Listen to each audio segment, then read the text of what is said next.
விஜய் ஜெயித்து விடுவாரா? will he become CM? முதலமைச்சர் ஆகி விடுவாரா? இந்த வீடியோ வெளியாகும் போது பாத்தீங்கன்னா எக்ஸிட் போல் கருத்து கணிப்பு இன்று ஈவினிங் இன்னைக்கு மாலை வரதா சொன்னாங்க. இந்த வீடியோ வெளியே வரும்போது பாத்தீங்கன்னா அது வெளிவந்திருக்கும். மக்கள் அதற்கும் மிகுந்த ஆர்வம் காட்டுவார்கள், பரபரப்பாவாங்க. எல்லாரும் தலையை பிச்சுக்கிறாங்க. இவங்க வருவாங்களா அவங்க வருவாங்களா அப்படின்னு இதுவரை இருந்தது கிடையாது. பாத்தீங்கன்னா முன்னாடிலாம் ஒரு மாசம் டைம் கொடுத்திருப்பாங்க. வாக்களித்த பிறகு ஒரு மாசம்ல இருந்தா ஒரு சோசியல் மீடியா எங்க திறந்தாலும் ஒரு வழி ஆயிடுவோம். அதாவது நிறைய பத்திரிகையாளர்கள் சொல்றாங்க, எங்களுக்கு பைத்தியமே பிடிச்சிடும் போல இருக்கு, எங்களால கணிக்கவே முடியலன்றாங்க. எக்ஸிட் போலலையும் என்ன பொறுத்த வரைக்கும் உங்களால எக்ஸாக்ட் ப்ரெடிக்ஷனை சொல்ல முடியாது. ஓரளவுக்கு கெஸ் பண்ணலாம். ஏன்னா ஒரு காது வழியாக கேட்ட செய்தி எக்ஸிட் போலுங்கிறது அவங்க தேர்தலில் வாக்களித்து விட்டு வந்த பிறகு வெளியே வந்த பிறகு நிறைய பேர் சொல்ல மாட்டாங்க, யாருக்கு ஓட்டு போட்டேன்னு சொல்ல மாட்டாங்க. உண்மை அதுதான். அவர்கள் பொய் சொன்னாலும் நமக்கு தெரியாது. ஓட்டு எண்ணும் போதுதான் நமக்கு நிதர்சனமான உண்மை தெரியும். அதனால எக்ஸிட் போலையும் நம்மளால முழுவதாக 100% இல்ல 80% நம்ப முடியாது. இப்பதான் முக்கியமா சொல்ல போறேன் என்னன்னா, எவ்வளவு ஓட்டு ஜெயிக்க போறாங்க, திமுக எவ்வளவு ஜெயிக்க போறாங்க, அதிமுக எவ்வளவு ஜெயிக்க போறாங்க, டிவிக்கு எவ்வளவு ஜெயிப்பாங்க, யார் ஆட்சி அமைக்க போறாருன்னு ரொம்ப சுவாரஸ்யமான தகவலை சொல்றேன். இதை நீங்க பாருங்க, வேடிக்கை பாருங்க. எலெக்ஷன் போது என்ன நடக்குதுன்னு மட்டும் வேடிக்கை பாருங்க. என்னுடைய கணிப்பை பாருங்க. நான் என்ன சொன்னேன் எடுத்து பாருங்க. 2026ஆம் ஆண்டு total media will be on ஃபயர்னு பேசியிருப்பேன். எப்படி total media will be on fire? இப்போ ஃபயரா இல்லையா? எல்லா மீடியாவும் பரபரக்குது. நான் என்ன சொல்லிருப்பேன், கண்டென்ட்டுக்கு பஞ்சமே இருக்காது. யூடியூபர்ஸ்க்கும் சரி சேனலுக்கும் சரி கண்டென்ட்டுக்கு பஞ்சமே இருக்காது. இன்னும் இருக்குது, இன்னும் நிறைய இருக்குது. அதே மாதிரி என்ன சொல்லிருப்பேன், there will be a revolutionary change in cinema and politics னு சொல்லிருப்பேன். புரட்சிகரமான யாருமே நம்பத்தகாத மாற்றங்கள் சினிமாவிலும் அரசியலிலும் நடைபெறும்னு சொல்லிருப்பேன். அது விரைவில் நடைபெறும். சோசியல் மீடியா இன்றைக்கு மிகப்பெரிய கை கொடுத்திருக்கிறது டிவிகே விஜய். இந்த அளவுக்கு அவருக்கு பாப்புலாரிட்டி கிடைக்கிறதுக்கு. அதாவது விஜயகாந்த் வந்த சமயத்துல பாத்தீங்கன்னா அன்றைக்கு இந்த சோசியல் மீடியாலாம் கிடையாது. தொலைக்காட்சிகள் மட்டுமே, ஒரு சன் டிவி இல்ல ஜெயா டிவி இது மாதிரி ஒரு தொலைக்காட்சிகளை தான் நம்ம பார்க்க முடியும் தவிர மற்றபடி எந்த ஒரு ஊடகமும் கிடையாது. ஆனால் அன்றைக்கு அவருக்கும் கூட்டம் வந்தது. இன்னைக்கு டிவிகே விஜய் வந்து பாத்தீங்கன்னா ஆதவ அர்ஜுனா மிக முக்கியமான காரணம்னு சொல்லலாம். சோசியல் மீடியாவுக்குன்னே தனியா கான்சென்ட்ரேட் பண்ணி விர்ச்சுவல் வேரியர்ஸ் அப்புறம் ஃபயருங்கிற யூடியூப் சேனல் இந்த மாதிரி வந்து அவர்கள் சரியாக சோசியல் மீடியாவை பயன்படுத்தி கொண்டார்கள். இன்னொரு தரப்பு பேசுறாங்க, என்ன பேசுறாங்கன்னா, ரஜினிகாந்த் வந்திருந்தா கூட இந்த பேச்சு இருந்திருக்கும் அப்படின்னு. இல்ல, கிடையாதுங்க. இந்த அளவுக்கு விஜய்க்கு இருக்கிற மாதிரி இவ்வளவு டாக் இருந்திருக்காது. ஏன்றத நான் போக போக வீடியோல சொல்றேன். ஆன்டி இன்கம்பன்சி என்ன இல்லவே இல்லை அப்படின்னு திமுக பத்திரிகையாளர்கள் பேசுவாங்க. பாத்தீங்கன்னா போதை கலாச்சாரம், பெண்கள் பாலியல் வன்கொடுமை, பெண்கள் பாதுகாப்பு, லாக்அப் டெத், போலீஸ் அராஜகம், பெரும்பாலும் பாத்தீங்கன்னா என்ன பேசிக் கொள்கிறார்கள், டீ கடையில என்ன பேசுறாங்க, பொதுவான ஜனங்கள் என்ன பேசுறாங்கன்னு பாத்தீங்கன்னா திமுக வருமா அதிமுக வருமானு தான் கேள்வியா இருக்கு தவிர டிவிகே வருமானு நான் இது வரைக்கும் நான் கேள்விப்படலைங்க. இதுதான் நிதர்சனமான உண்மை. திமுக வருமா, திமுக அடுத்த வாட்டி வருவாங்களா, இல்ல ஒருவேளை அதிமுக வருமா அப்படிதான் பேசிக்கிறாங்க தவிர டிவிகே வரும், டிவிகே வருமானு இது வரைக்கும் கேட்டதாக பலர் கேட்டதாக நான் கேள்விப்படல. இந்த தேர்தலில் என்டிகே நாம் தமிழர் கட்சி சீமான் அவருடைய வாக்கு சதவீதம் டிவிகே விஜய் வந்ததால் குறைந்துள்ளது. அதை அவர் எலெக்ஷன் ரிசல்ட்டுக்கு அப்புறமா தெரிந்து கொள்வார். அதே போல டிவிகே விஜய் கட்சியால் நாம் தமிழர் ஓரளவுக்கு சத்தத்தை காணன்னு சொல்லலாம். இந்த பத்திரிகையாளர்கள்லாம் என்ன ஒரு ஆச்சரியத்தை கொடுத்திருக்குன்னு பாத்தீங்கன்னா, எலெக்ஷன் அதாவது வாக்குப்பதிவுக்கு முன்னாடி வரைக்கும் பாத்தீங்கன்னா யாருமே டிவிகேக்கு இவ்வளவு வாக்கு கிடைக்கும்னு யாராலையும் கணிக்க முடியல, நான் உட்பட. எல்லாருமே ஏளனமாக பேசினார்கள். யாரு ஓட்டு போட போறா அப்படின்னு ஏளனமா பேசினாங்க. ஆனா எல்லாருக்கும் பயங்கரமான ஷாக்கு. ஏன்னா நாம எல்லாரும் என்ன பேசியிருப்போம், ஓட்டு அதாவது கூட்டம் ஓட்டா மாறுறது கிடையாது அப்படின்னு நம்ம பேசியிருப்போம். ஆனா இன்னைக்கு விஜய்க்கு பாத்தீங்கன்னா கூட்டமும் ஓட்டாக மாறி இருக்கு. அது வாக்கா மாறாதுன்னு பேசுறாங்க. நான் என்ன சொல்வேன், அது வாக்காவும் மாறும். தமிழகத்தை பொறுத்த வரைக்கும் இது வரைக்கும் இருமுனை போட்டி தாங்க இருந்திருக்கு. அதாவது 50 ஆண்டு காலமாக திமுக மற்றும் அதிமுக இடையேதான் போட்டி, இருமுனை போட்டி தான் இருந்துள்ளது. இந்த முறை 2026ஆம் ஆண்டுதான் இது இருமுனை போட்டி அல்ல. வாக்களித்த பிறகு அனைவரும் முடிவு செய்திருக்கிறார்கள் இது மும்முனை போட்டி. திமுகவுக்கும் அதிமுகவுக்கும் டிவிகேக்கும் மும்முனை போட்டி. இது வரலாற்று நிகழ்வு. பெண்கள் சாலை சாலையாக காலையில 7 மணிக்கு முன்னாடியே பூத்துல நின்றுட்டாங்க. அப்போ திமுக 1000 ரூபாய் கொடுத்தும் எங்க மிஸ்ஸிங் தெரியல. ஒருவேளை மாற்றம் வரணும் அப்படின்னு போட்டிருக்கலாம், இல்ல விஜய்க்கு போட்டுதான் பாப்பவேன்னு போட்டிருக்கலாம். வேற எந்த மாநிலத்திலும் நீங்க பாத்தீங்கன்னா, கேரளா பாத்தீங்கன்னா அவங்க சினிமா பார்ப்பாங்க, கொண்டாடுவாங்க, அதோட விட்டு போயிடுவாங்க. நீங்க ரோட்ல போனாலும் மோகன்லாலே போனாலும் பெரிய லெவலில் இந்த மாதிரி பிளேஸ்லாம் இருக்காது. ஹிந்தி பாலிவுட் உங்களுக்கு தெரிஞ்சிருக்கும், அங்கெல்லாம் படம் பார்ப்பாங்க, அவ்வளவுதான். பாலிடிக்ஸ்க்குள்ள அவங்க அந்த இதை கொண்டு வரவே மாட்டாங்க. நாடியில் என்ன படிச்சேன், அவன் வருகையை கண்டு இந்த அண்ட சராசரமும் மெய்சிலிருக்கும். எப்படி இயற்கையை மனிதன் வெல்ல முடியாதோ அவன் வருகையை எவராலும் தடுக்க முடியாது. விந்தை விந்தை விந்தை, இந்த அண்ட சராசரம் முழுவதும் விந்தை. இனி நடைபெறும் காரியம் யாவையும் விந்தை. திரும்ப சொல்றேன், இனி நடைபெறும் காரியம் யாவையும் விந்தை.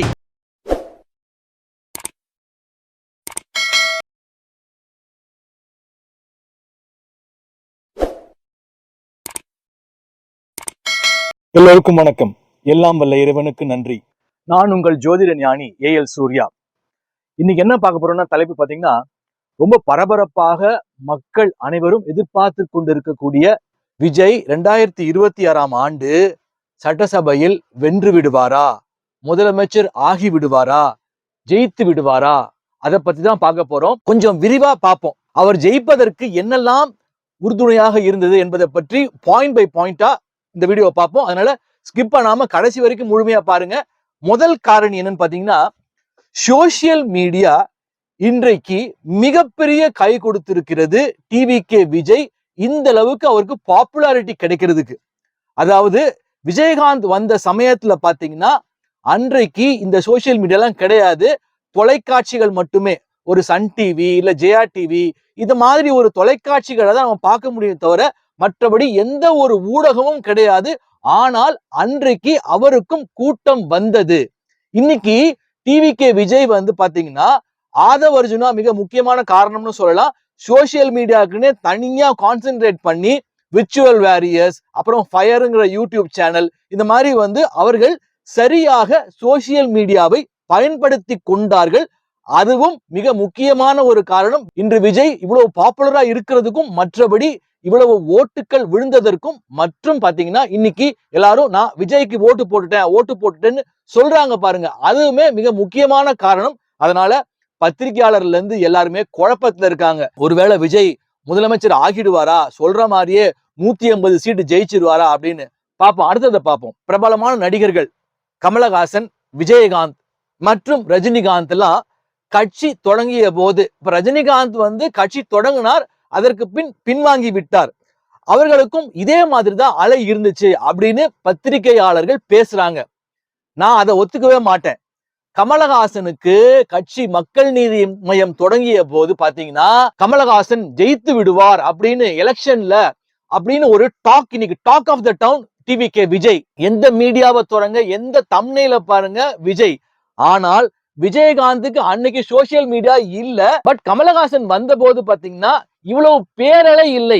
அலைகடலன மக்கள் திரள்வார்கள் அப்படின்னா இல்ல, அந்த அளவுக்கு இல்ல. விஜய்க்கு தான் இவ்வளவு அலைகடலன மக்கள் எள்ளு போட்டா தெரியாதுன்ற மாதிரி ஏகப்பட்ட கூட்டம், தானாக கூடிய கூட்டம், காசு கொடுத்து கூட்டிட்டு வராத கூட்டம். இன்னொரு தரப்பு பேசுறாங்க. என்ன பேசுறாங்கன்னா, ரஜினிகாந்த் வந்திருந்தா கூட இந்த பேச்சு இருந்திருக்கும் அப்படின்னு. இல்ல, கிடையாதுங்க. இந்த அளவுக்கு விஜய்க்கு இருக்கிற மாதிரி இவ்வளவு டாக் இருந்திருக்காது. ஏன்றத நான் போக போக வீடியோல சொல்றேன். அப்போ விஜயகாந்துக்கு கூட்டம் வந்தது, ஓட்டாக மாறியது.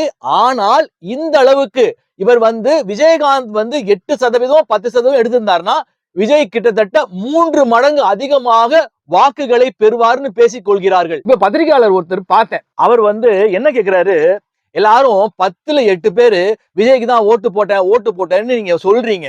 நீங்க எல்லாம் யார்கிட்ட கேட்டிருப்பீங்க? உங்க வீட்டுல வேலை செய்யறவங்கள்ட்ட கேட்டிருப்பீங்க, உங்க உறவினர்கள்ட்ட கேட்டிருப்பீங்க, உங்க நண்பர்கள்ட்ட கேட்டிருப்பீங்க. அவங்கள்ட்ட கேட்டா அவங்க அப்படிதான் சொல்லுவாங்க அப்படின்னு அவர் சொல்றாரு. நான் கேக்குறேன், யார்கிட்ட கேட்போம்? நமக்கு தெரிஞ்சவங்கள்ட்ட கேட்போம், வீட்டுல வேலை செய்யறவங்கள்ட்ட கேட்போம், நண்பர்கள்ட்ட ஃப்ரெண்ட்ஸ்ட போன் பண்ணி கேட்போம், மற்றும் உற்றார் உறவினர்கிட்ட கேட்போம். அதை விட்டுட்டு நம்ம என்ன சர்வேவா எடுக்கிறோம், போய் ரோடா போய் கேட்கறதுக்கு நீ யாருக்கு ஓட்டு போட்டேன்னு. அப்ப பாத்தீங்கன்னா வந்த தகவலை வைத்து ஒரு மக்களும் முடிவு செய்கிறார்கள். அப்ப பாத்தீங்கன்னா 10ல 8 பேர் இல்ல 7 பேர் விஜய்க்கு ஓட்டு போட்டேன் அப்படின்ற ஒரு பேச்சு பரவலா அடிபடுது. அடுத்தது பாத்தீங்கன்னா இந்த முறை 85% வாக்குப்பதிவு நடைபெற்றிருக்கின்றது. அதற்கு எஸ்ஐஆரும் ஒரு காரணம். மற்றும் பாத்தீங்கன்னா இந்த முறை 30 லட்சம் புதிய வாக்காளர்கள் வாக்களித்திருக்கிறார்கள். அப்போ அந்த 30 லட்சத்துல புதிய வாக்காளர்கள்ல பாத்தீங்கன்னா கிட்டத்தட்ட ஒரு 15 லட்சம் ஓட்டு விஜய்க்கு போயிருக்கலாம்னு ஒரு கணக்கா எடுத்துக்கலாம். இன்னொரு காரணம் பாத்தீங்கன்னா திமுக மேல இருந்த ஆன்டி இன்கம்பன்சி. அதாவது ஒரு சாரார் பாத்தீங்கன்னா இப்போ திமுக போடுவாங்க, அவங்க திமுக பெல்ட்டாவே இருக்க மாட்டாங்க, திமுக போடுவாங்க. யார் நல்லா நமக்கு செய்வா, ஃபேவரா இருப்பா அப்படின்னு சொல்லிட்டு பாப்பாங்க. ஒருவேளை திமுக ஆட்சி பண்ணியிருந்து அவங்களுக்கு பிடிக்கலன்னா என்ன பண்ணுவாங்க, ஆன்டி இன்கம்பன்சில அடுத்த முறை அதிமுக போடுவாங்க. அதே மாதிரி அதிமுக ஆட்சியில் இருக்கும் போது அவர்களுக்கு பிடிக்கவில்லை என்றால் ஒரு சாரார் திமுக போடுவாங்க, மாத்தி மாத்தி போடுவாங்க. ஆனா இந்த முறை என்ன ஆயிருக்குன்னு பாத்தீங்கன்னா ஆன்டி இன்கம்பன்சி ஓட்டு அதிமுகவுக்கும் விழுந்திருக்கு. அதை நாம் ஒற்றுக்கொள்ள வேண்டும். அதே வேளையில டிவிகேக்கும் விழுந்திருக்கு. ஆன்டி இன்கம்பன்சி என்ன இல்லவே இல்லை அப்படின்னு திமுக பத்திரிகையாளர்கள் பேசுவாங்க. பாத்தீங்கன்னா போதை கலாச்சாரம், பெண்கள் பாலியல் வன்கொடுமை, பெண்கள் பாதுகாப்பு, லாக்அப் டெத், போலீஸ் அராஜகம். ஒரு உதாரணம் சொல்லணும்னா போலீஸ் அராஜகத்துக்கு நான் ஒரு மீடியா துறையை சேர்ந்தவங்க, ஓகேங்களா, நான் டேட் போட்டு எழுதி வச்சிருக்கிறேன். எப்படி இந்த திமுக போலீஸ் அராஜகம் சொல்றேன்ல, ஸ்மித் ரோடு உங்களுக்கு சென்னையில இருக்கிறவங்களுக்கு தெரியும். மவுண்ட் ரோட்ல பாத்தீங்கன்னா ஸ்பென்சர் பிளாசாவுக்கு ஆப்போசிட்ல ஸ்மித் ரோடுன்னு ஒரு ரோடு இருக்கு. நான் சுமார் 1 ஆண்டுகளுக்கு முன்னாடியோ இல்ல ஒரு 1.25 ஆண்டுகளுக்கு முன்னாடியோ டேட் என் டைரியில எழுதி வச்சிருக்கிறேன். ஏன்னா சப்போஸ் நம்ம சொல்லி இல்லைன்ட்டாங்கன்னா சிசிடிவி ஃபுட்டேஜ் இருக்கும்ல. நான் என்னோட 2 வீலர்ல பயணம் செய்யறேன், அந்த ரோடுக்குள்ள நான் போறேன். ஒரு 5-6 டிராபிக் போலீஸ் இருக்காங்க. என்ன பண்றாங்க, நார்மலா என்ன யாருன்னு தெரியாம மடக்கிட்டாங்க. மடக்கிட்டு லைசன்ஸ் ஆர்சி புக் கேட்பாங்க, அப்படிதான் நம்ம நினைப்போம். கேட்பாங்கன்னு பார்த்தா அவர் என்ன ஓரமா கூட்டிட்டு போயிட்டு அவரு என்கிட்ட 1000 ரூபாய் இருக்குமான்னு கேட்கிறாரு. அதாவது நான் ஜிபேல 1000 ரூபாய் நான் தரேன், வந்து நீ கேஷா கொடு அப்படின்னு சொன்னா நீங்க சொல்லலாம். அவர் என்கிட்ட ஏதோ ஏப்பா சாப்பையா இருப்பான் போல் இருக்குது அப்படின்னு சொல்லிட்டு ஒரு 1000 ரூபாய் இருக்குமாங்க அப்படின்னாரு. எனக்கு செம்ம ஷாக். எனக்கு என்னடா இவர் கொடுத்தா வச்சிருக்கிறாரு இவரு. சரி நம்ம மீடியா நம்ம காட்ட வேணாம், பிரச்சனை பண்ண வேணாம், அன்னைக்கு நம்ம நிலவரமும் சரியில்லை, தேவையில்லாத பிரச்சனை இழுக்க வேணாம்னு சொல்லிட்டு. ஆனா எனக்கு பயங்கரமான ஷாக்கு. ஆனா நான் ரொம்ப தைரியசாலி, உங்களுக்கு எல்லாமே தெரியும். நான் என்ன சொல்லிட்டேன், என்கிட்ட 1000 ரூபாய்லாம் கிடையாதுன்ட்டேன். உடனே அவரு ஒண்ணும் இல்லாம சரி கிளம்புங்கன்ட்டாரு. எவ்வளவு கொழுப்பு இருக்கணும் யோசிச்சு பாருங்க, 1000 ரூபாய் கேட்கறதுக்கு. அதாவது ரவுடிங்க, இந்த மாதிரி அராஜகம் செய்பவர்கள் இவங்க தான் வந்து மிரட்டி 1000 ரூபாய் கேட்பாங்க. அப்போ போலீஸ், காவல்துறை, ஏவல் துறையாக இந்த ஆட்சியில மாறி இருக்கிறதுக்கு நானே ஒரு மிகச்சிறந்த உதாரணம். சரி, அடுத்து வருவோம். இப்போ எல்லாருமே கேட்கிற பேசிக்கொள்கிற கேள்வி என்னன்னு பாத்தீங்கன்னா, திமுக வருமா அதிமுக வருமா அப்படின்னு பேசிக்கொள்கிறார்கள். டிவிகே அவங்களுடைய ஃபேன்ஸ் அவங்க எல்லாம் பாத்தீங்கன்னா டிவிகே தான் வரும் அப்படின்னு பேசிக்கிறாங்க. ஆனா பெரும்பாலும் பாத்தீங்கன்னா என்ன பேசிக்கொள்கிறார்கள், டீ கடையில என்ன பேசுறாங்க, பொதுவான ஜனங்கள் என்ன பேசுறாங்கன்னு பாத்தீங்கன்னா திமுக வருமா அதிமுக வருமானு தான் கேள்வியா இருக்கு தவிர டிவிகே வருமானு நான் இது வரைக்கும் நான் கேள்விப்படலைங்க. இதுதான் நிதர்சனமான உண்மை.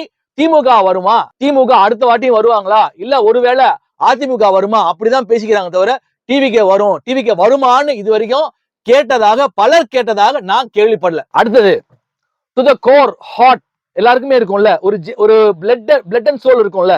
அதாவது திமுக அபிமானியாக இருப்பார்கள், இல்ல அதிமுக அபிமானியாக இருப்பார்கள்.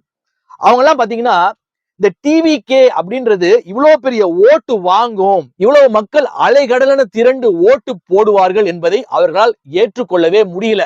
ஏன்னா அவங்க எல்லாம் பெல்ட் திமுக அதிமுக அப்படின்ற ஒரு எப்படி சொல்றது, ரத்தமும் சதையுமாக அவர்களுக்கு அந்த மாதிரி இருக்கும்போது புதுசா ஒருத்தன் வர்றான் வந்து அவனுக்கு இவ்வளவு ஓட்டு போடுவாங்க அப்படின்னு அவங்க கற்பனை கூட பண்ணி பார்க்கல. அப்போ அவங்களுக்கு எல்லாம் பெரிய ஷாக்கு. அதனால அவர்களை போன்றவர்கள் கொந்தளிக்கிறார்கள். அதே மாதிரி அவர் கேட்டாரு, எப்படி யார்கிட்ட போய் கேட்பீங்க அப்படின்னு கேட்கும் போது பாத்தீங்கன்னா, பொதுவா நான் வந்து ஊடகத்துல இருக்கக்கூடியவன், பலரோடு தொடர்பில் இருக்கக்கூடியவன், நான் எல்லாத்தையும் அலசி ஆராய்வேன். அப்ப பாத்தீங்கன்னா ஒரு சாரார் ரெட்பிக்ஸ் யூடியூப் சேனல் பாத்தீங்கன்னா, ரெட்பிக்ஸ் பிலிக்ஸ் பேசுறாருன்னா அதுல இருக்க கமெண்ட்லாம் நான் படிச்சு பாக்குறேன். அங்கெல்லாம் பாத்தீங்கன்னா டிவிகே 25 ஓட்டு போட்டோங்கிறாங்க. அவர் கேட்கிறாருல, இப்போ என்ன வந்து உங்களுக்கு அத்தாட்சி, நீங்க கேட்டது எல்லாமே நீங்க டிவிக்கில போய் 10க்கு 8 பேர் கேட்டிருக்கீங்கன்றாரு. நான் கமெண்ட் எல்லாம் படிச்சு பாக்குறேன். போடுறாங்க, என்ன தெரியுமா கமெண்ட் போடுறாங்க? நாங்க எங்களுடைய சொந்தக்காரங்க எல்லாம் 25 பேர் சேர்ந்து ஓட்டு போட்டோம். கன்வின்ஸ் பண்றதுக்கு எங்களால முடியல ஒரு 10 உறவினர்களை. ஆனாலும் கன்வின்ஸ் பண்ணி ஓட்டு போட வச்சோம். அதே மாதிரி 63 வயது நான் டிவிகேக்கு இந்த முறை ஓட்டு போட்டிருக்கேன். அதே மாதிரி என் குடும்பமாக 20 பேர் நாங்க ஓட்டு போட்டிருக்கோம் டிவிகேக்கு அப்படின்னு அங்க சொல்றாங்க. ஏனென்றால் அவர் கேட்கிறாருல, எப்படி உங்களுக்கு சாத்தியம் 10ல 8 பேர் நீங்க கேட்டதெல்லாம் டிவிக்குள்ள போய் கேக்குறீங்கன்னு? இல்ல சார், பொதுவா படிச்சு பாக்குறோம். ஆனா வேற ஒரு தளத்துக்கு வரும். இப்ப நக்கீரன் கோபால் பேசுறார் அப்படின்ற போது அங்க பாத்தீங்கன்னா பாதி டிவிகேக்கு ஓட்டு போட்டதாகவும் அவரை வந்து கழுவி ஊத்தியதாகவும் அதே வேளையில திமுக தான் மறுபடியும் வரும் அப்படின்னு சொல்லி கொந்தளிக்கிறாங்க. இப்ப நான் என்னோட வீடியோ பாத்தீங்கன்னா நான் சொல்லியிருப்பேன் ரீச் ஆகலன்னு சொல்லியிருப்பேன். திடீர்னு பாத்தீங்கன்னா இன்னைக்கு காலைல நான் எடுத்து பாக்குறேன், சமீபமாக பேசிய வீடியோ 2026ல யாருக்கு ஆட்சி, திடீர்னு யூடியூப்ல பாத்தீங்கன்னா 200 கிளம்பி வந்துச்சு. 1000 பேர் தான் பார்த்தாங்க முதல் நாள். இன்னைக்கு பார்த்தா 200 250 ஒரு மணி நேரத்துக்கு நிக்குது. என்ன கணக்குனே புரியல. இந்த தேர்தலில் என்டிகே நாம் தமிழர் கட்சி சீமான் அவருடைய வாக்கு சதவீதம் டிவிகே விஜய் வந்ததால் குறைந்துள்ளது. அதை அவர் எலெக்ஷன் ரிசல்ட்டுக்கு அப்புறமா தெரிந்து கொள்வார். அதே போல டிவிகே விஜய் கட்சியால் நாம் தமிழர் ஓரளவுக்கு சத்தத்தை காணோம்னு சொல்லலாம். அதாவது அஸ்தமனம் பெற்று விட்டது. பெரிய அளவுல போர்ஸ்ஃபுல்லா இல்ல. ஆனால் அதே வேளையில காரைக்குடியில பாத்தீங்கன்னா பெரிய ஒரு எப்படி சொல்றது பயங்கர டக் ஆஃப் வாரா இருக்கும். சொல்ல முடியாது, சொல்லியிருப்பேன். சீமான் ஒருவேளை ஜெயித்தாலும் இந்த முறை ஜெயித்து விடலாம். ஆனா டஃப் காம்படிஷனா இருக்குங்க காரைக்குடியை பொறுத்த வரைக்கும். இந்த பத்திரிகையாளர்கள்லாம் என்ன ஒரு ஆச்சரியத்தை கொடுத்திருக்குன்னு பாத்தீங்கன்னா, எலெக்ஷன் அதாவது வாக்குப்பதிவுக்கு முன்னாடி வரைக்கும் பாத்தீங்கன்னா யாருமே டிவிகேக்கு இவ்வளவு வாக்கு கிடைக்கும்னு யாராலையும் கணிக்க முடியல, நான் உட்பட. எல்லாருமே ஏளனமாக பேசினார்கள். யாரு ஓட்டு போட போறா அப்படின்னு ஏளனமா பேசினாங்க. ஆனா எல்லாருக்கும் பயங்கரமான ஷாக்கு. ஏன்னா நாம எல்லாரும் என்ன பேசியிருப்போம், ஓட்டு அதாவது கூட்டம் ஓட்டா மாறுறது கிடையாது அப்படின்னு நம்ம பேசியிருப்போம். ஆனா இன்னைக்கு விஜய்க்கு பாத்தீங்கன்னா கூட்டமும் ஓட்டாக மாறி இருக்கு. அது வாக்கா மாறாதுன்னு பேசுறாங்க. நான் என்ன சொல்வேன், அது வாக்காவும் மாறும். இந்த வீடியோல யாருமே எந்த ஜோதிடரும் சொல்லாத ஒரு கணிப்பை நான் சொல்லுவேன். அதை யாராலையும் நம்ப முடியாது. ஆனால் பெரும்பாலும் 90% நான் சொல்றது நடக்கும், நடந்திருக்கு. நிறைய பேர் சொல்றாங்க நீ சொன்னது என்ன நடந்திருக்குது அப்படின்னு. இது பாருங்க, வெயிட் பண்ணுங்க ரிசல்ட்டுக்கு, எண்டு வரைக்கும் வெயிட் பண்ணுங்க. ஒரு மாசத்துக்கு முன்னாடியே எனக்கு போன் பண்ண ஆரம்பிச்சிட்டாங்க, மெசேஜ் கமெண்ட், நீ சொன்னது நடக்கலன்னு. என்ன நடக்கல? அதாவது நான் சொல்லி ஒண்ணு நடக்கல. என்னன்னா நான் கடவுளா? அதாவது அவரு களத்துக்கே வரமாட்டாருன்னு சொல்லியிருப்பேன். அது ஒரு தெய்வீக செயல்பாடு. ஏன்னா நாம முன்கூட்டியே எல்லாத்தையும் தெரிஞ்சு போச்சுன்னா நாம பேச மாட்டோம். அப்ப பேசுன சரி நடந்துருச்சு, களத்துக்கு வந்துட்டாரு, கடைசி வரையும் பாருங்க என்ன நடக்க போகுதுன்னு சொல்ல போறேன். அதே வேளையில பாத்தீங்கன்னா டிவிகேக்கு ஓட்டு போட்டவங்க, அதாவது தெரிஞ்சோ தெரியாமலோ இல்ல சிலர் சொல்றாங்க அவங்க வந்து பரப்புறாங்க, வேணும்னே பரப்புறாங்க அப்படின்னு சொல்றாங்க. அதாவது டிவிகேக்கு ஓட்டு போட்டோம்னா நாங்க ஓட்டு போட்டோம் அப்படின்னு அவர்கள் ஊடகத்தில் சோசியல் மீடியால பரப்புறாங்க. அதே வேளையில திமுகவுக்கோ அதிமுகவுக்கோ ஓட்டு போட்டவங்க பாத்தீங்கன்னா சத்தமே இல்லாம ஓட்டு போட்டாங்க, அமைதியா இருக்கிறாங்க, வேடிக்கை பாக்குறாங்க. இதுதான் நிதர்சனமான உண்மை. அதாவது சைலண்டா இருக்கிறாங்க, அதுக்குன்னு சைலண்டா இருக்கிறாங்க, அவங்களுக்கு ஓட்டே உழலன்னு சொல்ல முடியாது. என்ன வேணா ஆச்சரியம் நடக்கலாம். ஒருவேளை சத்தமே இல்லாம ஜெயிச்சிடலாம். தமிழகத்தை பொறுத்த வரைக்குங்க இது வரைக்கும் இருமுனை போட்டி தாங்க இருந்திருக்குது. அதாவது 50 ஆண்டு காலமாக திமுக மற்றும் அதிமுக இடையேதான் போட்டி, இருமுனை போட்டி தான் இருந்துள்ளது. இந்த முறை 2026ஆம் ஆண்டுதான் இது இருமுனை போட்டி அல்ல. வாக்களித்த பிறகு அனைவரும் முடிவு செய்திருக்கிறார்கள் இது மும்முனை போட்டி. திமுகவுக்கும் அதிமுகவுக்கும் டிவிகேக்கும் மும்முனை போட்டி. இது வரலாற்று நிகழ்வு. இப்ப பாத்தீங்கன்னா அவரு ஆஸ்தான ஜோதிடர் ராதன் பண்டித் நினைக்கிறேன், விஜயோட ராதன் பண்டித் தான் ஆஸ்தான ஜோதிடர்.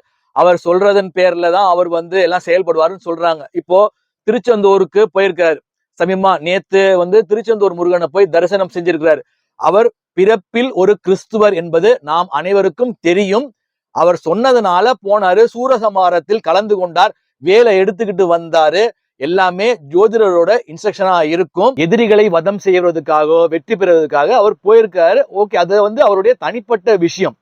இப்போ நான் என்ன சொல்றேன், எல்லா ஜோதிடர்கள் மாதிரி நான் வந்து ஸ்டாலின் அவர்களுக்கு அஷ்டமத்தில் சனி நடக்குது, அதனால அவர் வெற்றி பெற மாட்டாரு, தசாபுத்தி இந்த தசாபுத்தி நடக்குது அப்படிங்கிற ஒரு பேட்டர்னுக்கு நான் வரமாட்டேன். எப்பயுமே நான் இன்ட்யூஷன் பேஸ்ல தான் நான் சொல்லுவேன். அத மாதிரிதான் நான் ஃபாலோ பண்ணுவேன். என்னுடைய முறை சற்று இவர்களை விடுத்து வேறு முறையில் தான் நான் கணிப்பேன். இந்த வீடியோ வெளியாகும் போது பாத்தீங்கன்னா எக்ஸிட் போல் கருத்து கணிப்பு இன்று ஈவினிங், இன்னைக்கு மாலை வரதா சொன்னாங்க. இப்ப இந்த வீடியோ வெளியே வரும்போது பாத்தீங்கன்னா அது வெளி வந்திருக்கும்.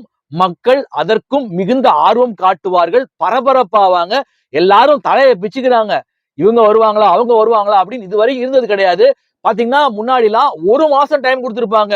வாக்களித்த பிறகு 1 மாசம்ல இருந்தா ஒரு சோசியல் மீடியா எங்க திறந்தாலும் ஒரு வழி ஆயிடுவோம். அதாவது நிறைய பத்திரிகையாளர் சொல்றாங்க, எங்களுக்கு பைத்தியமே பிடிச்சிடும் போல இருக்கு, எங்களால கணிக்கவே முடியலன்றாங்க. எக்ஸிட் போலலையும் என்ன பொறுத்த வரைக்கும் உங்களால எக்ஸாக்ட் ப்ரெடிக்ஷனை சொல்ல முடியாது. ஓரளவுக்கு கெஸ் பண்ணலாம். ஏன்னா ஒரு காது வழியாக கேட்ட செய்தி எக்ஸிட் போலுங்கிறது அவங்க தேர்தலில் வாக்களித்து விட்டு வந்த பிறகு வெளியே வந்த பிறகு நிறைய பேர் சொல்ல மாட்டாங்க, யாருக்கு ஓட்டு போட்டேன்னு சொல்ல மாட்டாங்க. உண்மை அதுதான். அவர்கள் பொய் சொன்னாலும் நமக்கு தெரியாது. ஓட்டு எண்ணும் போதுதான் நமக்கு நிதர்சனமான உண்மை தெரியும். அதனால எக்ஸிட் போலையும் நம்மளால முழுவதாக 100% இல்ல 80% நம்ப முடியாது. இப்ப பாத்தீங்கன்னா மூத்த வழக்கறிஞரா இல்லை நீதிபதியா அவர்களும் தெரியல. அவர் ஒரு அட்வைஸ் கொடுத்திருக்கிறார். என்னன்னா, வாக்கு எண்ணும் நாள் என்று எல்லாவற்றிற்கும் பெண்கள் மற்றும் இளைஞர்கள் இளைஞிகள் தயாரான மனநிலையை வைத்துக் கொள்ளுங்கள். ஏன்னா ரிசல்ட் எப்படி வேணா வரலாம். ஏன்னா விஜய் மேல பைத்தியமா இருக்கிறவங்க, விஜயோட கிரேஸ்ல இருக்கிறவங்க எல்லாம் அதை தாங்கிக் கொள்ள முடியாது. அவர் தோத்து போயிட்டாரு, இல்ல கட்சியில பெரிய அளவுல சீட்டு வாங்கல அப்படின்ற பட்சத்துல ஏதாவது விபரீதமான முடிவுகளை எடுத்துடக்கூடாதுன்னு மனோநிலையை, தைரியமான மனோநிலையை வைத்துக் கொள்ள சொல்றாரு. அதாவது நியூட்ரலா இருங்க, இவங்க ஜெயிச்சா என்ன அவங்க ஜெயிச்சா என்ன, ஓகே இட்ஸ் a கேம் அப்படின்ற மாதிரி மனங்களை தயார் பண்ண சொல்றார். அதாவது மக்களுடைய மனோநிலையை சமமாக வைத்துக் கொள்ள சொல்றார். நல்ல விஷயம். நான் என்ன சொல்லியிருப்பேன், என்னுடைய பதிவை எடுத்து பாருங்க. நான் சொன்னது நடக்கல, நீ இனிமே வாயை துறக்காது அப்படிலாம் சொல்றீங்களே, நான் என்ன சொன்னேன் எடுத்து பாருங்க. 2026ஆம் ஆண்டு total media will be on ஃபயர்னு பேசியிருப்பேன். எப்படி total media will be on fire. இப்போ ஃபயரா இல்லையா? எல்லா மீடியாவும் பரபரக்குது. நான் என்ன சொல்லிருப்பேன், கண்டென்ட்டுக்கு பஞ்சமே இருக்காது. யூடியூபர்ஸ்க்கும் சரி சேனலுக்கும் சரி கண்டென்ட்டுக்கு பஞ்சமே இருக்காது. இன்னும் இருக்குது, இன்னும் நிறைய இருக்குது. அதே மாதிரி என்ன சொல்லிருப்பேன், there will be a revolutionary change in cinema and politics சொல்லிருப்பேன். புரட்சிகரமான யாருமே நம்பத்தகாத மாற்றங்கள் சினிமாவிலும் அரசியலிலும் நடைபெறும் சொல்லியிருப்பேன். அது விரைவில் நடைபெறும். அதே மாதிரி டிஜிபி ரவி அவர்கள் ரிட்டையர்டு, அவர் பாத்தீங்கன்னா ட்வீட் போட்டிருக்காரு. என்ன ட்வீட் போட்டிருக்காருன்னா, அவர் பல தேர்தலை பார்த்திருப்பாரு. ஒரு அரசாங்கத்தில் ஒரு காவல்துறையில் இருக்கக்கூடிய ஒரு அதிகாரியா இருக்கிறவரு. அவர் என்ன சொல்றாருன்னா, இந்த முறை கிட்டத்தட்ட 2 மணி நேரம் இல்ல 1 மணி நேரம், சில பூத்ல 45 நிமிடம் கூட மக்கள் ஆர்வத்துடன் காத்திருந்து ஓட்டளித்திருக்கிறார்கள். இதுவும் ஒரு வரலாற்று நிகழ்வு. இதுவரைக்கும் நடந்தது கிடையாது. பூத்து காலியா இருக்கும். இப்ப பாத்தீங்கன்னா 6 மணிக்கு மேல டோக்கன், 6 மணிக்குள்ள 5:50க்குலாம் டோக்கன் வாங்கி 6 மணிக்கு பிறகு வெயிட் பண்ணிலாம் போட்டிருக்காங்க. அப்ப இதுல இருந்து என்ன தெரியுதுன்னா, மக்கள் ஒரு புதிய மாற்றத்திற்காக வாக்களித்திருக்கிறார்கள், ஒரு ஆர்வத்துடன் வாக்களித்திருக்கிறார்கள். பாத்தீங்கன்னா பத்திரிகையாளர் உமாபதி அவரோட வீடியோலாம் நான் பார்ப்பேன். ஒரு கொஞ்சம் ரொம்ப ஒரு ஆழமா பேசுவார். அப்போ அவரு டிவிக்கே ஜெயிக்கவே மாட்டாங்க, அவரு அவர் போட்டியே போட மாட்டாரு, வரவே மாட்டாருன்னு பயங்கரமா ஒரு டீஸ் பண்ணி பேசியிருப்பார். இப்போ அவராலலாம் இந்த ஒரு வெற்றியை, அதாவது அவருக்கு சுமார் 1 கோடிக்கு மேல ஓட்டு கிடைக்கும்ன்றாங்க. ஒரு சதவீதம் பாத்தீங்கன்னா 20ங்கிறாங்க, சில பேர் 30ங்கிறாங்க. நான் வாக்கு எவ்வளவு வாங்குவாங்க முதற்கொண்டு நான் சொல்லிடுறேன் இந்த வீடியோல. அவரெல்லாம் ஏத்துக்கொள்ளவே முடியல, அவருடைய முகமே இல்லைன்னு சொல்லலாம். அவரெல்லாம் கொந்தளிக்கிறார். அவர் என்ன சொல்றாருன்னா, அதை என்னால் ஏற்றுக்கொள்ள முடியாது. சோசியல் மீடியாவை முதல்ல கண்ட்ரோல் பண்ணணும். இந்த ஆட்சியாளர்கள் அதை கோட்டை விட்டுட்டாங்க. இந்த சோசியல் மீடியாவால தான் இவ்வளவு தூரம் டிவிகே விஜய் வளர்ந்துட்டாரு, ஓட்டு போட்டுட்டாங்க அப்படின்னு இந்த தற்குறி கூட்டம், அதாவது இந்த தற்குறி கூட்டம் அப்படின்னு அவர் பேசியிருப்பாரு. இவங்கெல்லாம் தற்குறி தத்தி அப்படின்னு பேசியிருப்பாரு. இந்த தற்குறி கூட்டத்துக்கு இவ்வளவு ஓட்டு விழுந்திருக்கு அப்படின்னு அவரால அதை ஜீரணிக்க முடியவில்லை. அவர் மட்டும் இல்ல, பலரால் ஜீரணிக்க முடியவில்லை. அதுதான் நிதர்சனமான உண்மை. பல பேர் வெளிப்படையா பத்திரிகையாளர்லாம் என்ன பேசிக்கிறாங்கன்னா, இந்த முட்டாளுக்கு போய் இவ்வளோ பேர் ஓட்டு போட்டிருக்காங்களே அப்படின்னு கொதிக்கிறாங்க, கொந்தளிக்கிறாங்க. சோசியல் மீடியாவை கட்டுப்படுத்திட்டா நீங்களும் சோசியல் மீடியாவில தான் இன்னைக்கு ரொம்ப பிரபலமா இருக்கீங்க. இந்த சோசியல் மீடியா தான் பலருக்கும் இன்று வாய்ப்பளித்திருக்கிறது, ஜீவாதாரம், வாழ்வாதாரத்தை ஏற்படுத்தி இருக்கின்றது. அதை முடக்கிவிட்டால் எப்படி? இதுல பாத்தீங்கன்னா இந்த வேளையில காங்கிரஸ்ல பாத்தீங்கன்னா கிரீஷ் சோடங்கர் உங்களுக்கு தெரிஞ்சிருக்கும். அவர் என்ன சொல்றாருன்னு கேட்டீங்கன்னா, இனி காங்கிரஸ் நடுநிலை வகிக்காது. இப்பவே யார் ஆட்சியை பிடிப்பா, எவ்வளவு சீட்டு மெஜாரிட்டி கிடைக்குமா அப்படின்னு திமுக தலை சுத்திக்கிட்டு இருக்காங்க. அந்த சமயத்துல இவர் அணுகுண்ட தூக்கி வீசுறாரு. இனிமேல் எங்களுக்கு ஆட்சியில பங்கு வேண்டும்ங்கிறார். என்ன ஆக போகுதுன்னு தெரியல. ஒரு 15 சீட்டு காங்கிரஸ் ஜெயிச்சுட்டாங்களோ, ஒரு 20 சீட்டு ஜெயிச்சுட்டாங்களோ, பயங்கரமா இருக்கும்னு நினைக்கிறேன். இப்ப அடுத்தது, எப்படி ஒருவர் டிவிகே விஜய்க்கு உளவியல் ரீதியாக ஓட்டு போட்டாருன்றத அழகா நான் சொல்றேன். அதாவது எனக்கு தெரிஞ்ச ஒரு பெண்மணி, அவங்க யாருன்னு நான் சொல்ல விரும்பல, வெரி க்ளோஸ், ரொம்ப நான் க்ளோஸா வாட்ச் பண்றவங்க, எனக்கு தெரிஞ்சவங்க. அவங்க என்ன பேசிட்டு இருந்தாங்க, என்ன சொல்லிட்டு இருந்தாங்கன்னா, டிவிகே விஜய் எல்லாம் ஒரு ஆளு, இவங்கெல்லாம் ஓட்டே போடக்கூடாது, ஓட்டு இவனுங்கெல்லாம் எதுக்கு ஓட்டு போடுறது, இவங்கெல்லாம் ஒரு ஆள், அப்படி பேசிக் கொண்டிருந்தவர்கள் பாத்தீங்கன்னா திடீர்னு ஒரு வாரத்துக்கு முன்னாடி அப்படியே மனோநிலை மாறி போச்சு. டிவிகே விஜய்க்கு போட போறேன்ட்டாங்க. அதே மாதிரி டிவிகே விஜய்க்கு தான் போட்டிருக்காங்க. எப்படின்னு நீங்க கேட்கலாம். அதாவது வெளியில போய் ஒரு 4 லேடிஸோட பேசுறாங்க வச்சுக்கோங்களேன். அவங்க என்ன பேசுறாங்க, டிவிகே விஜய்க்கு போட போறோம், போட்டாதான் என்ன, ஒரு மாற்றம் வரணும், டிஎம்கே போட்டாச்சு அப்படின்னு அவங்க பேசுறதெல்லாம் கேட்டுட்டு என்ன ஆகுது, இவர்களுடைய மனோநிலை அந்த அளவுக்கு விஜயை பிடிக்காது, போடக்கூடாது, இவனுங்கெல்லாம் ஒரு ஆளா அப்படின்னு சொன்னவங்க பாத்தீங்கன்னா அவர்கள்லாம் பேசுவதை வைத்து இந்த அம்மாவோட மனநிலை மாறி போச்சு. இந்த அம்மா விஜய்க்கு ஓட்டு போட்டிருக்காங்க. இப்படிதான் பல பேர் ஓட்டு போட்டிருக்காங்க. இதுல பாத்தீங்கன்னா ஊர் சைடுல, கிராமத்துல எல்லாம் பாத்தீங்கன்னா நாத்து நடுறவங்க, இந்த கூலி வேலைக்கு போறவங்க, தினக்கூலிக்கு போறவங்க, இது மாதிரி பின்தங்கிய மக்கள் பலரும் ஓட்டு போட்டிருக்காங்க. யாருக்குன்னா டிவிகே விஜய்க்கு. மத்தபடி பாத்தீங்கன்னா வயதானவர்கள், ஒரு பாட்டி தாத்தா, எங்க இதுல நகரத்தார பாத்தீங்கன்னா சின்னாயானுவோம், இல்ல அப்பத்தானுவோம், சின்ன அப்பத்தானுவோம். இந்த மாதிரி விஜய் ரசிகர்கள் என்ன பண்ணிருப்பாங்க, இந்த மாதிரி ஒரு வயசானவங்கள நானே உங்களை கூட்டு போறேன் அப்படின்னு சொல்லிட்டு அவங்கள வண்டியில கூட்டிட்டு போய் எங்க விஜய்க்கு நீங்க ஓட்டு போடுங்க அப்படின்னு தாத்தா பாட்டி எல்லாம் பேரனுங்கெல்லாம் என்ன சொல்லிருப்பாங்க, பேத்திங்கெல்லாம் ஓட்டு போடுங்க பாட்டி, ஓட்டு போடுங்க தாத்தா அப்படின்னு கம்பல்ஷன் பண்ணி அப்படியும் ஓட்டு விழுந்துட்டு இருக்குது. அதனாலதான் பெரும்பாலான ஓட்டு இந்த வாட்டி யாருமே எதிர்பார்க்காத ஓட்டு டிவிகேக்கு விழுந்திருக்கு. அதுதான் உண்மை. எங்க டிநகர் தொகுதி பாத்தீங்கன்னா புஷி ஆனந்த் நிக்கிறாரு. புஷி ஆனந்த் பாத்தீங்கன்னா எங்க தெருவுக்கு பரப்புரைக்கு வருவாருன்னு நான் எதிர்பார்த்தேன். ஆனா வரல. ஏன் வரலன்னு தெரியல.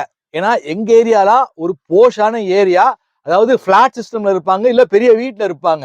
அவர் என்ன பண்ணிட்டாரு, இந்த கண்ணமாப்பேட்டை, எங்க வீட்டுல இருந்து ஒரு 8 வச்சா வெளியில தெருவுக்கு வெளியே போனா எதிர்த்தாப்புல கண்ணமாப்பேட்டை, அந்த பக்கம்லாம் ஓட்டுக்கு பரப்புரைக்கு கவர் பண்ணியிருக்காரு. அதே மாதிரி சிவாஜி கணேசன் வீடு என் வீட்டுல இருந்து சுமார் 1 கிலோமீட்டர் இருக்கும். அந்த பகுதியில் அது பக்கத்துல இருக்கிறவங்களுக்குலாம் காலனி, அங்கெல்லாம் நிறைய குடியிருப்புகள் இருக்காங்க, அங்கெல்லாம் போய் பரப்புரை செஞ்சிருக்கிறாரு. அதே மாதிரி கிருஷ்ணா ஸ்ட்ரீட், அங்கெல்லாம் ஒரு பெரிய பெரிய பணக்காரர்கள் இருக்கக்கூடியது. இப்போ சூர்யா, அப்புறமா சங்கர், கார்த்தி, சிவகுமார் போன்ற பெரிய பெரிய மனிதர்கள் இருக்கக்கூடிய அந்த பக்கம்லாம் போகல. அவரு நார்த் உஸ்மான் ரோடு, அந்த பக்கம் காலனி, அப்படிதான் கவர் பண்ணியிருக்காரு. ஏன்னா அவருக்கு தெரியும் இங்கெல்லாம் வந்தா ரெஸ்பான்ஸும் கொடுக்க மாட்டாங்க, எல்லாமே பெரிய ஆளுங்க. ஆனா நம்ம வீட்டுல இருக்க வேலை செய்யற தம்பி அந்த பக்கமா ஏதோ கடைக்கு போகும்போது சொன்னா, புஷி ஆனந்த் வந்திருந்தாரு, எல்லாருக்கும் ஒரு 10 ரூபாயில ஜூஸ் எல்லாருக்கும் கொடுத்தாங்க, எனக்கும் கொடுத்தாங்க அப்படின்னு சொன்னாரு. எங்க தொகுதி டிநகரை பொறுத்த வரைக்கும் 2 பேருமே ஸ்ட்ராங். யாரு, திமுகவும் ஸ்ட்ராங். திமுக அன்பழகன் பையன் ராஜா அன்பழகன், உங்களுக்கு எல்லாம் தெரிஞ்சிருக்கும். அன்பழகன் பழந்தின்னு கொட்ட போட்டவரு திமுகவுல, அவருடைய மகன் நிக்கிறார், அவரும் ஸ்ட்ராங்கான கேண்டிடேட். அதே மாதிரி அதிமுகல சத்யநாராயணா என்கிற சத்யா, அவரும் ஸ்ட்ராங்கான கேண்டிடேட். மாறி மாறி ஜெயிச்சிருக்காங்க. அதாவது திமுகவும் ஜெயிச்சிருக்கு, அதிமுகவும் ஜெயிச்சிருக்கு. அதே வேளையில புஷி ஆனந்த் ஜெயிக்கலாம் முடியாது எங்க தொகுதியில டிநகரை பொறுத்த வரைக்கும். திமுக அதிமுகவுக்கும் ரொம்ப டஃப்பான காம்படிஷனா இருக்கும். யாரு ஜெயிப்பான்றது நம்மளால கணிக்க முடியல. திமுகவுக்கு அதிருப்தியே இல்லையே. ஆமா, கிட்டத்தட்ட பாத்தீங்கன்னா ரேஷன் கார்டு 1 கோடி ரேஷன் கார்டுக்கு நினைக்கிறேன் 1000 ரூபாய் மக்களுக்கு மகளிர் ஊக்கத்தொகை கொடுத்துட்டு வர்றாங்க. இப்போ ஆட்சிக்கு வந்தா 2000 ரூபாய் தராங்கிறாங்க. யாரு காசு? இவங்க காசா? இவங்க காசு கிடையாது, எல்லாம் மத்தியத்துல இருந்து வாங்கி கொடுக்க போறாங்க. அவர்கள் ஆட்சியை தக்க வைத்துக்கிறதுக்காக அவங்க கொடுத்துருக்காங்க, கொடுப்பாங்க, வந்தா கொடுப்பாங்க, இல்லைன்னு சொல்ல. ஆனா அப்படி சொல்லியுமே பாத்தீங்கன்னா பெண்கள் தான் இந்த முறை அதிகமாக வாக்களித்திருக்கிறார்கள். அதோட ரெக்கார்டு என்னன்னு பாத்தீங்கன்னா இந்த முறை காலையில 7 மணில இருந்து 9 மணிக்குள்ள இதுவரைக்கும் நடக்காத விஷயம் 20% வாக்கு பதிவாயிருக்குங்க. அதுதான் உண்மை. பெண்கள் வந்து சாலை சாலையாக காலையில 7 மணிக்கு முன்னாடியே வந்து பூத்துல நின்றுட்டாங்க. அப்போ திமுக 1000 ரூபாய் கொடுத்தும் எங்க மிஸ்ஸிங் தெரியல.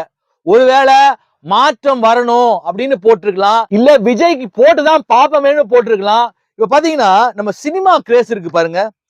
விஜய்க்கு ரொம்ப பெரிய சப்போர்ட்டிவா இருந்தது பாத்தீங்கன்னா இந்த சினிமா ஒரு ஹீரோ அப்படிங்கிற ஒரு பிம்பம். தமிழ்நாட்டு மக்கள் தான் சினிமாவில் நடிக்கும் ஹீரோக்களை கடவுளாக பார்க்கக்கூடியவர்கள். நம்மளுடைய தமிழ்நாடு மாநிலம் தான் இதுல முதன்மையான மாநிலம் சொல்லலாம். சினிமா பைத்தியம்னு கூட சொல்லலாம். சில பேர் கோவம் வரும். ஆந்திராலும் இருக்காங்க, இல்லைன்னு சொல்ல. ஆந்திரால என்டிஆர் அவர்கள் முதல் முறையாக அவர் வந்து பெரிய ஹீரோவா இருந்து கட்சி தொடங்கி 8 மாதத்திலோ 10 மாதத்திலோ அவர் வந்து சீஃப் மினிஸ்டராக அவர் வென்றார், இல்லைன்னு சொல்ல. ஆனா அவங்கலாம் தோத்து போற அளவுக்கு பாத்தீங்கன்னா இங்க நானே சொல்லியிருப்பேன். எங்க ஐயா பாத்தீங்கன்னா சினிமா பைத்தியம், பயங்கரமான பைத்தியம்னா எப்படி கேக்குறது? தீபாவளிக்கும் பொங்கலுக்கும் வந்ததுன்னா 3 படம் வந்தா 3 படத்தையும் விடுறது கிடையாது. ஒரு படம் ஒவ்வொரு நாளைக்கு இல்ல 2 படம் கூட பார்க்க வேண்டியது. அந்த அளவுக்கு தமிழ்நாட்டு மக்கள் சினிமா பைத்தியங்கள். அதுதான் விஜய்க்கு பிளட் அண்ட் சோலா உள்ள போயாச்சு. அதாவது தன் வீட்டுல இருக்கிற ஒரு பையன் மாதிரி, தன் வீட்டுல இருக்கிற ஒரு சகோதரன் மாதிரி அப்படின்னு சொல்லி அவர்கள் அதற்காகவே அவர்கள் ஓட்டு போட்டிருப்பாங்க. வேற எந்த மாநிலத்திலும் நீங்க பாத்தீங்கன்னா கேரளா எல்லாம் பாத்தீங்கன்னா அவங்க சினிமா பார்ப்பாங்க, கொண்டாடுவாங்க, அதோட விட்டு போயிடுவாங்க. நீங்க ரோட்ல போனாலும் மோகன்லாலே போனாலும் பெரிய லெவலில் இந்த மாதிரி கிரேஸ் எல்லாம் இருக்காது. ஹிந்தி பாலிவுட் உங்களுக்கு தெரிஞ்சிருக்கும், அங்கெல்லாம் படம் பார்ப்பாங்க, அவ்வளவுதான். பாலிடிக்ஸ்குள்ள அவங்க அந்த இதை கொண்டு வரவே மாட்டாங்க. இப்போ ஒரு உதாரணம் சொல்லணும்னா சினிமா பைத்தியம் விஜய்க்கு இவ்வளவு கிரேஸ் இருக்கு அப்படின்னு நான் சொல்லியிருப்பேன். நான் வந்து ரஜினிக்கு இல்ல, கமலஹாசனுக்கு இல்ல, அஜித்துக்கு இல்ல அப்படின்னு நான் வந்து முதல்ல சொல்லியிருப்பேன். இந்த வீடியோ முதல்ல பாத்தீங்கன்னா நான் ஸ்ரீலங்கா போயிருந்தேன். எப்போ 2018ஆம் ஆண்டு ஸ்ரீலங்கா போயிருந்தேன். 12 நாள் நான் ஸ்ரீலங்கா கொலம்போல தங்கியிருந்தேன். எங்க வெள்ளவாத்து அப்படிங்கிற ஒரு இடத்துல தங்கியிருந்தேன். நான் ஜாஃப்னா போகல. எனக்கு வந்து ரொம்ப பயணம் பண்றது பிடிக்கும், இந்த மக்கள்கிட்ட பேசுறது பிடிக்கும், இந்த ஒரு மக்கள்கிட்ட இருந்து ஒரு கதை கிடைக்கும் அப்படின்றதுக்காக ஒரு 12 நாள் நான் ஸ்ரீலங்கா போயிருந்தேன். Beautiful place. அங்க போய் நான் என்ன பண்ணுவேன்னு கேட்டீங்கன்னா, பக்கத்துல நான் தங்கியிருந்த ஹோட்டலுக்கு பக்கத்துல புட்டுக்கடை, அங்கெல்லாம் புட்டுக்கடை ரொம்ப ஃபேமஸ். மார்னிங் பிரேக்ஃபாஸ்ட் ரிஷி ஃபுட்ஸ்னு ஒண்ணு இருக்கும்.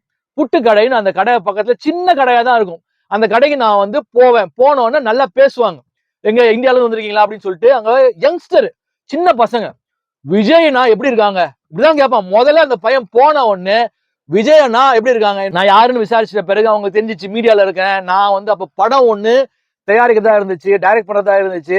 இதெல்லாம் சொன்ன உடனே விஜயண்ணா நம்பர் கிடைக்குமா, நான் ஒரே ஒரு வாட்டி விஜயண்ணாட்ட பேசணும்.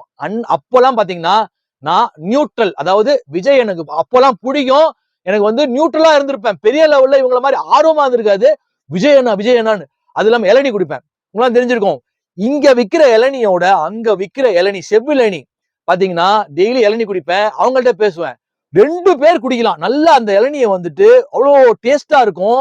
நம்ம இந்தியால இருக்கிறதோட டேஸ்டா இருக்கும். வந்து அங்கெல்லாம் பாத்தீங்கன்னா எல்லாருமே விஜய் விஜய் எப்படி இருக்காரு, யாருமேங்க என்ன சொல்றேன், யாருமே இது வரைக்கும் நான் 12 நாள் இருந்திருக்கேன். நான் வந்து பம்பளிப்பட்டி அங்கெல்லாம் தலப்பாக்கட்டி பிரியாணி, நான் ஒவ்வொரு இடத்துக்கும் டிராவல் பண்ணிட்டே இருப்பேன். வெள்ளவாத்துல ஜூ இருக்கு, அந்த ஜூல டிராவல் போயிருக்கேன். மக்கள்கிட்ட நிறைய பேசுவேன். காலையில எழுந்த உடனே பாத்தீங்கன்னா எனக்கு பேப்பர் ரீடிங் ஹேபிட் எனக்கு ரொம்ப முக்கியம்.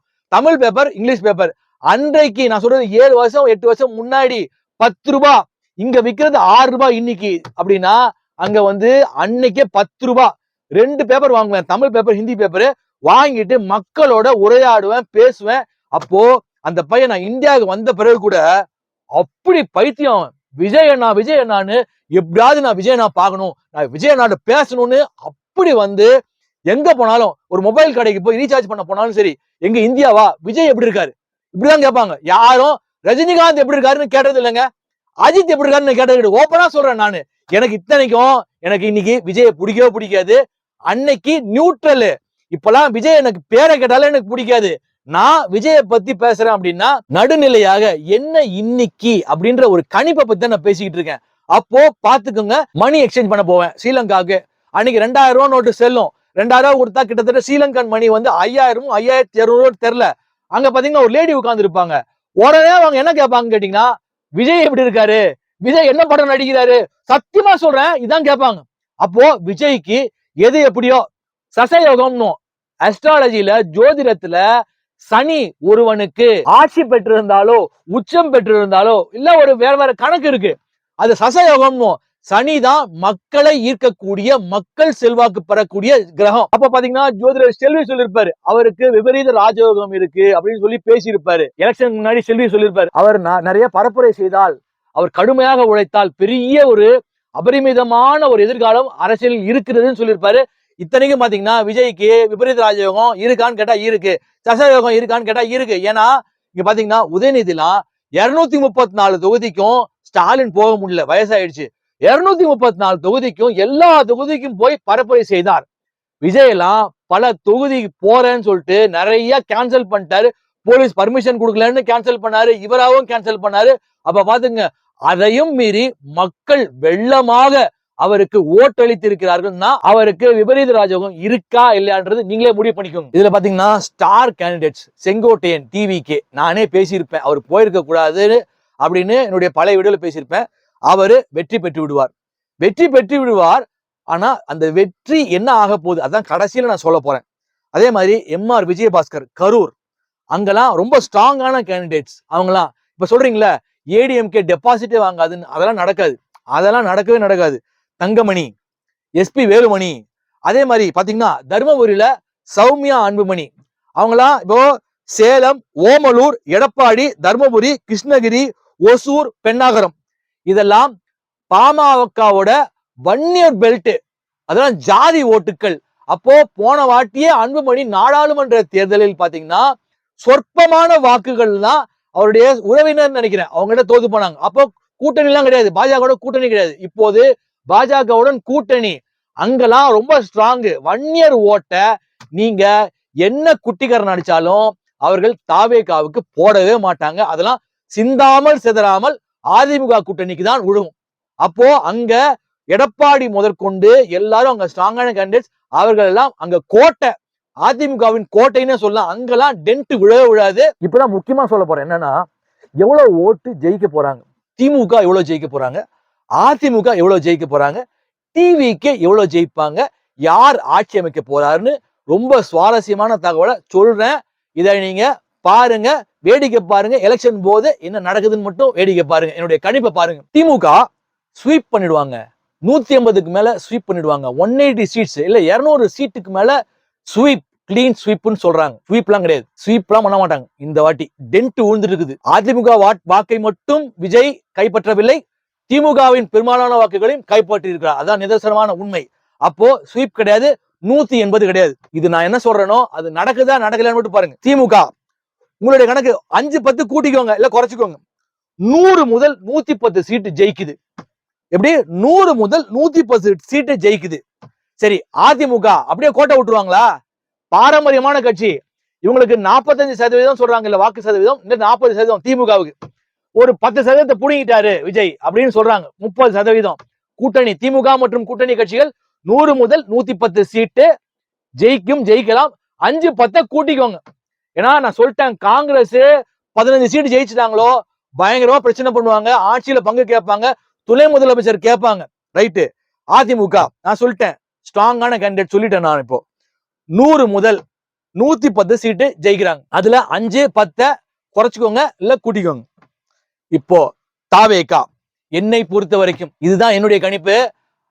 தாவேகா செங்கோட்டையன் சொல்ற மாதிரி 200 சீட்டுகளுக்கு மேல் வெல்லுவோம்லாம், அதெல்லாம் அல்வா, அதெல்லாம் படுத்துட்டே கனவு காண்றது, அதெல்லாம் நடக்கவே நடக்காது. இப்ப நான் சொல்றதுதான் நிதர்சனமா நடக்கும்.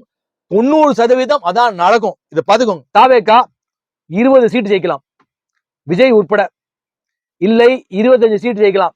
சரி, உங்க ஆசையை கெடுப்பானே, உங்க ஆசைக்காக 30 சீட்டு ஜெயிக்கிறாருன்னு வச்சுப்போங்க. 30 சீட்டு ஜெயிக்கிறாரு அப்படின்னு இருக்க பட்சத்துல என்ன நடக்கும்? இங்க 110 இல்ல திமுக 110 இல்ல 115. ஓகே, 118 சீட்டு வேணும் நீங்கள் பெரும்பான்மையுடன் ஆட்சி கட்டிலில் அமர்வதற்கு. 110 இல்ல, நான் 115 சொல்றேன். திமுக 115 சீட்டு ஜெயிச்சுட்டாங்க வச்சுப்போமே, என்ன ஆகும்? யாருக்கு யாரோட ஓட்ட அவர்கள் கைப்பற்றுவார்கள்? யார் அவருக்கு கை கொடுப்பாங்க? விஜய் கை கொடுத்துருவாரா? பரம எதிரி, எதிர்கட்சி, அவர் கை கொடுத்துருவாரா? ஒரு 3 சீட்டு இல்ல 5 சீட்டு அவங்களுக்கு மெஜாரிட்டி ஏற்படுவதற்கு கொடுத்தாங்கன்னா, கை கொடுத்தாங்கன்னா ஆட்சி அமைச்சிருவாங்க. விடுவாரா விஜய்? அதற்கு அவர் கட்சி ஆரம்பிச்சாரு, அதற்காக இவ்வளவு ஒரு பாடுபட்டாரு. சரி, ஏடிஎம்கே ஒரு 100 சீட்டு ஜெயிக்கிறாங்க வச்சுப்போம். உங்க ஆசைக்கு ஒரு 100 சீட்டு ஜெயிக்கிறாங்க. அவர்கள் இங்க வந்து ஒரு 25 சீட்டு ஜெயிச்சிட்டாரு. யாரு? விஜய் ஜெயிச்சிட்டாரு. இல்ல 30 சீட்டு ஜெயிச்சிட்டாரு. 100ன்றது ஓகே, 100 சீட்டுக்குன்னா 118 வேணும். ஜெயிச்சிட்டாரு விஜய். என்னை பொறுத்த வரைக்கும் ஏடிஎம்கேக்கும் அவரு சப்போர்ட்டிவா போக மாட்டாருன்னு. இப்ப எல்லாம் பேசுறாங்க பி டீம், பிஜேபி பாஜகவோட பி டீம் தான் வந்து விஜய்னு பேசுறாங்க. எந்த அடிப்படையில இவர்கள்லாம் எப்படி கற்பனை கோட்டையை கட்டி விடுகிறார்கள் எனக்கு புரியல. எப்படி பேசுறாங்கன்னு எனக்கு தெரியல. பி டீம்ங்கிறாங்க. அப்போ அவரு ஏடிஎம்கேக்கு 20 சீட்டு ஜெயிக்கிற பட்சத்துல அவரு அங்க மெஜாரிட்டி வர்றதுக்கு அங்க போய் ஜாயின் பண்ணுவாரா? என்னை பொறுத்த வரைக்கும் அவர் ஜாயின் பண்ணாருன்னா பயங்கரமான குளறுபடி காத்துக்கிட்டு இருக்கும். ஆதவ அர்ஜுனாவை பத்தி நீங்க கேட்கவே தேவையில்ல. நாளொரு மேனியும் பொழுதொரு வனமும் பிரச்சனையை கிளறி கொண்டே இருப்பார். சும்மாவே இருக்க விட மாட்டாரு. அப்போ கலேபரம் ஆகும். எப்படியும் கலேபரம் தான் ஆக போகுது. மே 4 அன்று எப்படியும் ஏதோ ஒரு விஷயம். ஏன்னு பாத்தீங்கன்னா துறைமுகம் பகுதியை சேர்ந்த வாக்காளர் பாத்தீங்கன்னா தாவேகாவுடைய அப்பாவோட நண்பர் சினோரா அசோக் பாத்தீங்கன்னா இன்னைக்கு கமிஷன் ஆபீஸ்ல கம்ப்ளைண்ட் கொடுத்துட்டா சொல்றாரு. அவருக்கு உயிருக்கு அச்சுறுத்தல் இருப்பதாகவும் மிரட்டுவதாகவும் அவர் வீட்டை நோட்டமிடுவதாகவும் சொல்றாரு. அப்போ திமுக பாத்தீங்கன்னா ஆல்ரெடி இப்போ அப்செட் தான். சத்தத்தே காணோம். முதல்ல எல்லாம் குதிச்சுக்கிட்டு இருந்தாங்க, பயங்கரமா ஜெயிக்க போறோம் அப்படி இப்படின்னு குதிச்சுட்டு இருந்தாங்க. இப்போ ஹிந்து என்றாம்லாம் இப்ப வரைக்கும் முட்டு கொடுத்துட்டு தான் இருக்காரு. ஆனா விரைவில் தெரிஞ்சிடும். அப்போ அங்க மெஜாரிட்டி கொடுப்பாரா அப்படின்னா கொடுக்க மாட்டாரு. அப்படியே கொடுத்தாலும் ஏடிஎம்கே அத மாதிரி ஒரு விஷயத்துக்கு உள்ள போகக்கூடாது. கடைசியில என்ன ஆகும் கேட்டீங்கன்னா இது தொங்கலில் விடப்படும். என்னை பொறுத்த வரைக்கும் பாத்தீங்கன்னா அவரு ஜெயிக்க மாட்டாரு. 4 சீட்டு ஜெயிப்பாரு, 5 சீட்டு ஜெயிப்பாரு, இல்ல 1 சீட்டு கூட ஜெயிக்க மாட்டாரு, 1 சீட்டு ஜெயிப்பாரு. என்னை பொறுத்த வரைக்கும் மெஜாரிட்டியா ஜெயிச்சிருவாரு. ஆனா ஒண்ணு நீங்க சொல்ற மாதிரி 30% அதெல்லாம் நான் பேச மாட்டேன். 20 சீட்டு ஜெயிக்கலாம், இல்ல 18 சீட்டு ஜெயிக்கலாம், இல்ல 25, மேக்சிமம் சொல்லிட்டேனே 30 சீட்டு ஜெயிக்கலாம். காங்கிரஸ்ல பாத்தீங்கன்னா செல்வ பெருந்தகை தொகுதி எங்க ஸ்ரீபெரும்புதூர்ல கிட்டத்தட்ட 65,000 வாக்குகள் இந்த முறை சென்ற முறையை விட அதிகமாக வாக்குகள் விழுந்திருக்கு. அப்போ அவரு ஜெயிக்க மாட்டாரு. இதெல்லாம் பதிவு நீங்க பாத்துக்கோங்க. அதே மாதிரி விசிகாவினர் 8 தொகுதி 8லயும் அவர்கள் தோல்வி. அதே மாதிரி பிரேமலதா விஜயகாந்த் 10 தொகுதி 10லும் தோல்வி. விஜயகாந்த் ஓட்டெல்லாம் ஒரு ஓட்டு கூட அவங்க டிஎம்கே கூட்டணிக்கு பிரேமலதாவுக்கு தேமுதிகவுக்கு விழுந்திருக்காது, விழாது. 10லும் தோல்வி. நான் மாத்தி பேசுறேன், 2 பையன். நான் மாத்தி எல்லாம் பேசல, நடக்கிறத வேடிக்கை பாருங்க. நான் சொன்னது எல்லாமே பதிவாகி இருக்கு. Wait for the end result. இப்பவே அவசரப்படாதீங்க, வெயிட் பண்ணி பாருங்க. ஏன்னா இது என்னுடைய வார்த்தை இல்லை, இறைவனுடைய வார்த்தை.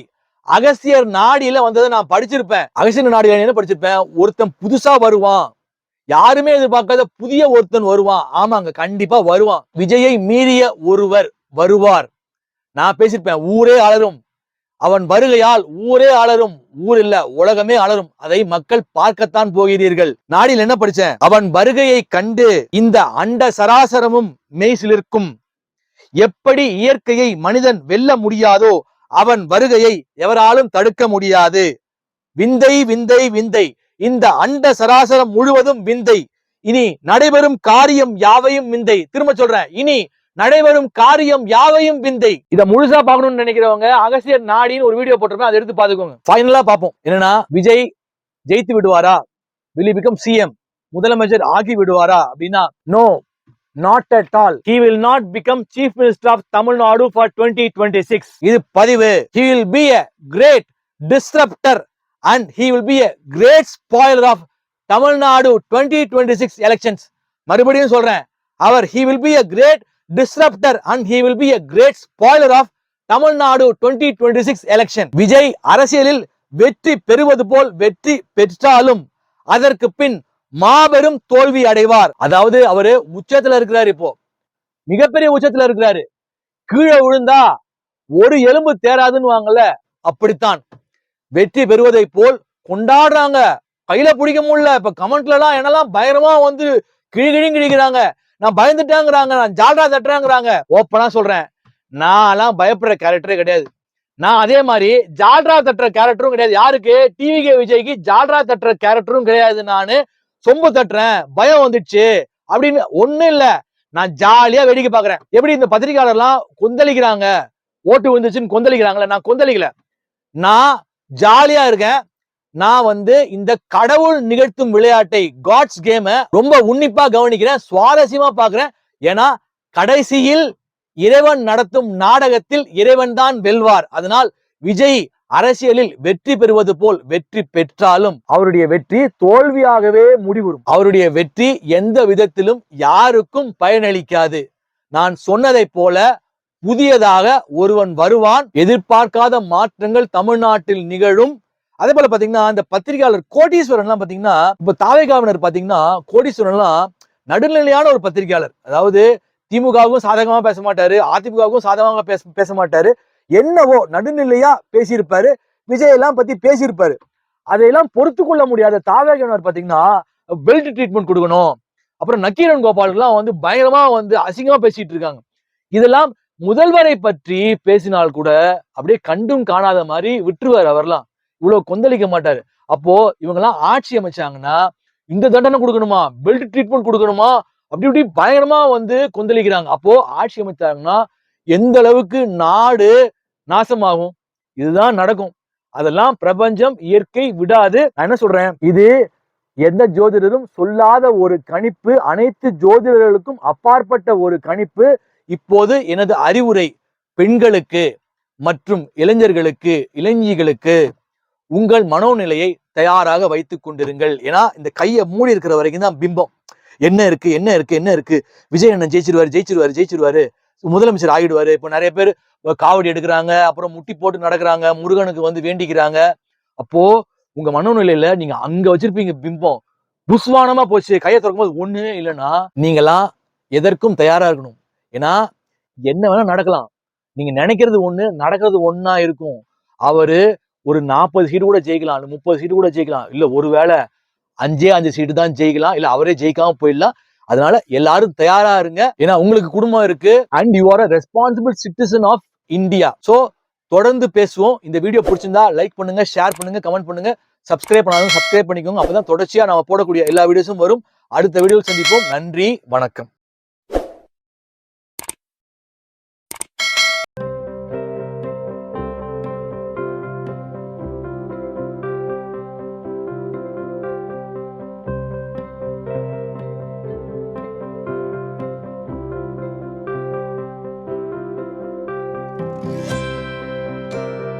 இதை போன்று மேலும் பல அபரிமிதங்களுடன் உங்களுக்கு ஆற்றலாகவும் நம்பிக்கை ஒளியாகவும் ஏஎல் சூர்யா. இந்த பதிவு உங்களுக்கு பிடித்திருக்கும் பட்சத்தில் இதனை உங்கள் நண்பர்களுக்கும் நல் உறவுகளுக்கும் பகிர்ந்து அவர்கள் வாழ்வை ஒளிரச் செய்து பிரபஞ்சத்தின் ஆசீர்வாதங்களை அபரிமிதங்களாக